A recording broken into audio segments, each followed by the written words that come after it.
12वीं कक्षा की पाठ्यपुस्तक आरोह से पाठ 1 आत्मपरिचय कविता को यहाँ पर इस भाग में हम समझेंगे। और इस कविता से संबंधित कवि का जीवन परिचय हरिवंश राय बच्चन जी का जीवन परिचय हमने पिछले भाग में समझ लिया है। आगे बढ़ते हैं और कविता को समझने का प्रयास करते हैं। कविता का शीर्षक है आत्मपरिचय। आत्म यानी स्वयं और परिचय यानी जानकारी, अपने स्वयं की जानकारी। कवि के माध्यम से कविता में यह विचार सामने लाया गया है कि व्यक्ति को अपने स्वयं की जानकारी सबसे पहले होनी चाहिए, समाज से पहले या फिर किसी अन्य चीज़ की जानकारी से पहले, क्योंकि किसी भी अन्य चीज़ की जानकारी से ज़्यादा कठिन है स्वयं को जानना। यदि आपने स्वयं को जान लिया तो आप अपने आप को जीवन की किसी भी परिस्थितियों में आगे बढ़ाने में सामर्थ्य हासिल कर लेंगे। और इस कविता में कवि बताते हैं कि किस तरीके से समाज से जुड़े होने की वजह से वो कई बार समाज के नियमों के कारण या फिर समाज द्वारा कठोर नियमों और अंधविश्वासों या आडंबरों या फिर कुरीतियों की वजह से वो अपने आप को समाज से जुड़ा होने में अब एक बोझ की तरह उसे महसूस करता है। लेकिन अगर आप अपने स्वयं की जानकारी से परिचित हैं तो आप उन परिस्थितियों से स्वयं को निकालने में सक्षम हो पाएंगे। कविता को पढ़ते हैं और इससे विषय को समझने का प्रयास करते हैं। कविता है आत्मपरिचय। मैं जगजीवन का भार लिए फिरता हूँ, फिर भी जीवन में प्यार लिए फिरता हूँ। कर दिया किसी ने झंकृत जिनको छूकर, मैं सांसों के 2 तार लिए फिरता हूँ। मैं स्नेह सुरा का पान किया करता हूँ, मैं कभी न जग का ध्यान किया करता हूँ। जग पूछ रहा उनको जो जग की गाते, मैं अपने मन का गान किया करता हूँ। अब कवि यहाँ पर उन्होंने बहुत ही सरल भाषा का प्रयोग किया है और अपने जो अनुभव हैं उनको इस कविता के माध्यम से पाठकों तक पहुंचाया है उन्होंने कि किस तरीके से मैं जग जीवन का, इस जीवन में, इस संसार में अपने जीवन का जो भार है उसे लिए फिरता हूँ। किसी भी इंसान के लिए भार उसके जीवन में क्या हो सकता है? जबरदस्ती का कोई भी ऐसी जिम्मेदारी या कर्तव्य पालन जो वो नहीं करना चाहता है दिल से। तो कवि बोल रहे हैं कि मैं इस संसार में और इस समाज में रहकर अपने जीवन से संबंधित जो भार लिए हुए हैं मैंने उनको लिए हुए फिर रहा हूँ। यानी मेरे जीवन में कुछ मेरी जिम्मेदारियां हैं, उत्तरदायित्व हैं जिनको मैं ढोते ढोते थक चुका हूँ, लेकिन मेरी मजबूरी है कि मुझे उस भार को लेकर आगे बढ़ना है। तो भार का अर्थ यहाँ पर जिम्मेदारियों से है, उत्तरदायित्वों से है, जो एक व्यक्ति को जीवन जीने के लिए उनका पालन करना ही पड़ता है। तो मैं जगजीवन का, इस संसार में रहते हुए अपने जीवन का भार यानी अपने कर्तव्यों और जिम्मेदारियों को लेते हुए फिर रहा हूँ। फिर भी जीवन में प्यार लिए फिरता हूँ। फिर भी मुझे अपने ज़िंदगी को, अपने जीवन को प्यार से जीना है, उसको खुशनुमा तरीके से भी जीना है।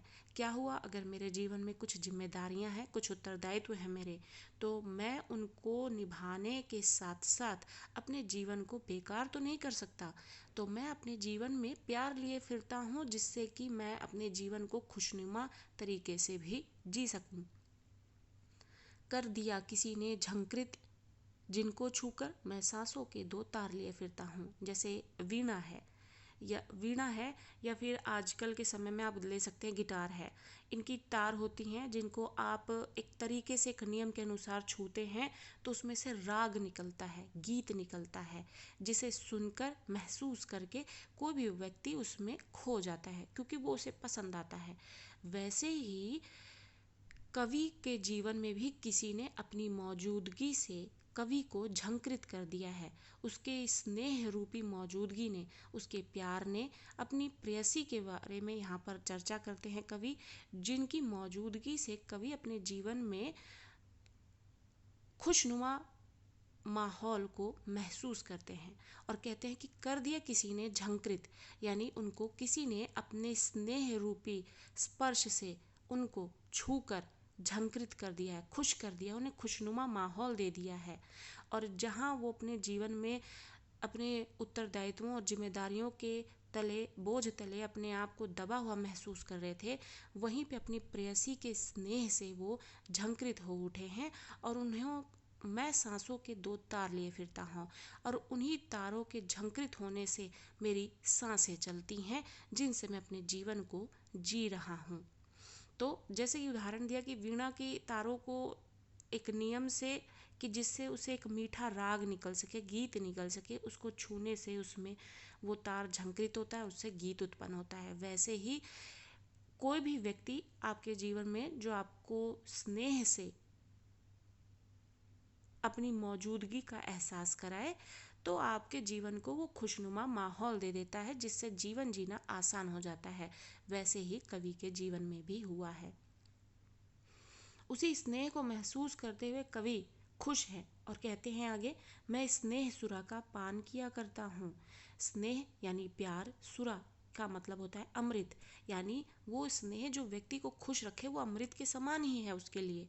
तो कवि कहते हैं कि मैं स्नेह सुरा यानी प्यार रूपी अमृत का पान किया करता हूँ, यानी मैं उस अमृत को ग्रहण करता हूँ, उसको मैं ग्रहण करके उस स्नेह रूपी सुरा को, अमृत को, जिस अमृत में, जिस स्नेह में ऐसा नशा है जो मेरे जीवन को खुशनुमा बनाता है। सुरा जो कि अमृत है, अमृत के समान वो स्नेह है जिसमें एक नशा है, एक मादकता है। जिस तरीके से कोई नशीले पदार्थों का सेवन करता है, उस नशे में अपने आप को मशगूल रखता है, वैसे ही कवि के जीवन में स्नेह रूपी एक ऐसा नशा है जिसको ग्रहण करके कवि मस्त है अपने जीवन में और खुशनुमा होकर उसको जी रहा है, बावजूद इसके कि उसके जीवन में कई उत्तरदायित्व हैं, जिम्मेदारियां हैं, जिनके बोझ के तले वो दबा हुआ है और जिसके चलते वो अपने जीवन को खुशनुमा तरीके से जी नहीं पा रहा था। लेकिन अपने प्रेयसी के स्नेह रूपी स्पर्श ने उनको छूकर झंकृत कर दिया है, जो उनके जीने की वजह बन गया है, उनके सांसों के 2 तार बन गए हैं। और उस अमृत का पान करके, उस नशे को ग्रहण करके वो अपने जीवन को जी रहे हैं।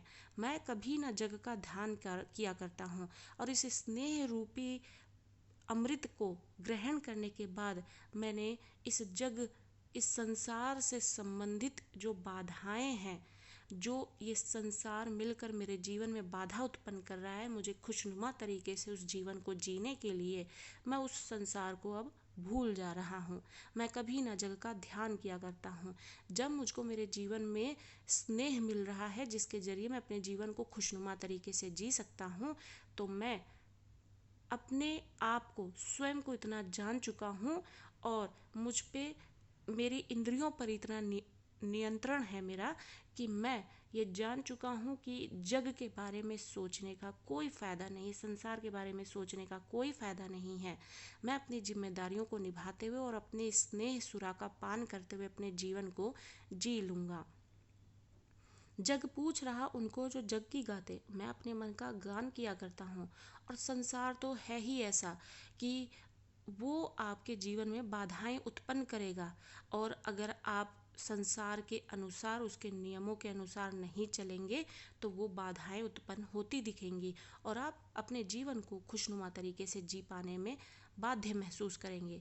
लेकिन संसार तो भी आपको सराहेगा नहीं, आपकी समझदारी को सराहेगा नहीं, बल्कि संसार सिर्फ उन्हीं लोगों को पूछता है, उन्हीं की वैल्यू करता है जो संसार के द्वारा बनाए गए नियमों को आंख बंद करके बिना प्रश्न उठाए या विरोध किए उसी के अनुसार करता चला जाता है।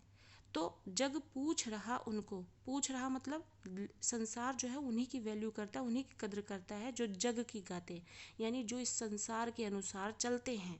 मैं अपने मन का गान किया करता हूँ, लेकिन जब मुझे पता है कि संसार के अनुसार चलने पर मेरे जीवन में अवरोध आ रहे हैं, स्नेह खत्म हो सकता है और मैं उत्तरदायित्व, जो मेरे पास दायित्व है, मेरी जिम्मेदारियां हैं जिनके बोझ तले मैं दबता जा रहा हूँ और जीवन नीरस होता चला जा रहा है, इसलिए मैं अब अपने मन की ही कर रहा हूँ। एक बार फिर से कविता को दोहरा लेते हैं। मैं जगजीवन का भार लिए फिरता हूँ। मैं अपने जीवन में, इस संसार में रहते हुए अपने जीवन से संबंधित जो मेरी जिम्मेदारियां हैं, मैं उनको ढोते हुए चल रहा हूँ, उनको निभाते हुए चल रहा हूँ और साथ में अपने प्यार को भी लिए फिर रहा हूँ। कर दिया जिसने झंकृत जिनको छूकर, वो स्नेह रूपी स्पर्श जिसने मुझे छूकर मेरे जीवन को स्नेहमयी कर दिया है, यानी मेरे जीवन में प्यार भर दिया है, जिसको पाकर मैंने अपने जीने की वजह पाई है।